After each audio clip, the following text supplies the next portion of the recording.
एक बार की बात है, एक नौजवान लड़का बाहर से युद्ध कला में निपुण होकर अपने गांव वापस आता है। गांव में एक पहुंचे हुए गुरु होते हैं जो गांव के सभी लड़कों को युद्ध कला का अभ्यास कराते हैं।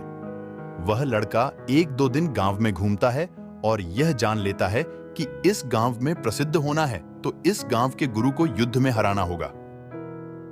वह उनके आश्रम जाकर उनको बुरा भला कहने लगता है। कुछ ही देर में आश्रम के सभी छात्र बाहर आ जाते हैं और अंत में वह गुरु जो युद्ध कला में बहुत अधिक निपुण थे बाहर आ जाते हैं। वह लड़का जैसे ही इन गुरु को देखता है तो अपशब्द कहने लगता है। कुछ देर तक लगातार यह सिलसिला ऐसे ही चलता रहता है। गुरु शांति और संयम से उसकी बातों को अनसुना करते जाते हैं।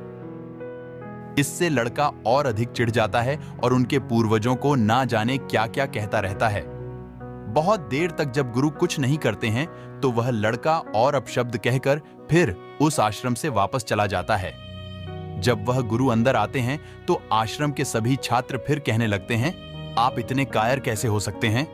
आप युद्ध की इतनी अच्छी कला जानते हैं और आप हमें भी युद्ध करना सिखा रहे हैं। अगर आपको उससे नहीं लड़ना था तो हमको आदेश देते, हम उसको तुरंत मजा चखा देते, पर आप तो बहुत कायर निकले।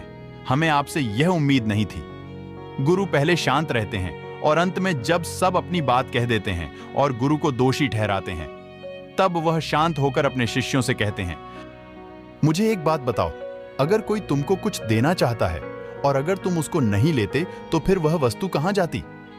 उनमें से एक बोला, फिर वह वस्तु उसी के पास रहती है जो हमें देना चाहता, क्योंकि हमने तो वह ली ही नहीं। गुरु मुस्कुराते हैं और कहते हैं, यही तो मैं तुम लोगों से कहना चाहता हूं कि जब मैंने उसका अपमान, क्रोध और घृणा ली ही नहीं तो वह उसके पास ही रह गई। आज का ज्ञान तुम लोगों के लिए यही है कि बेवजह अपनी शक्ति का प्रदर्शन ना करें।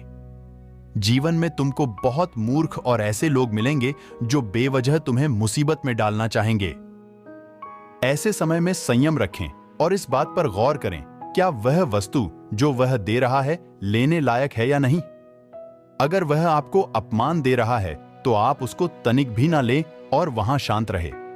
शिष्यों को गुरु की बात सुनकर अपनी गलती का एहसास होता है और सब गुरु से माफी मांगते हैं। शिक्षा। हमको सीख देने वाली कहानी से यह शिक्षा मिलती है कि हमें बेवजह अपनी शक्ति का परीक्षण नहीं करना चाहिए और सामने वाले व्यक्ति की भावनाओं को समझकर व्यवहार करना चाहिए। अगर कोई हमें अपमानित कर रहा है और हम अपमान महसूस नहीं कर रहे हैं तो वह अपमान उसी के पास रह जाता है। जीवन में हमको बहुत से ऐसे लोग होते हैं जो हमको मुसीबतों में धकेलना चाहते हैं और खुद को बड़ा साबित करना चाहते हैं। ऐसे में हमें शांति, संयम और विवेक से काम लेना चाहिए।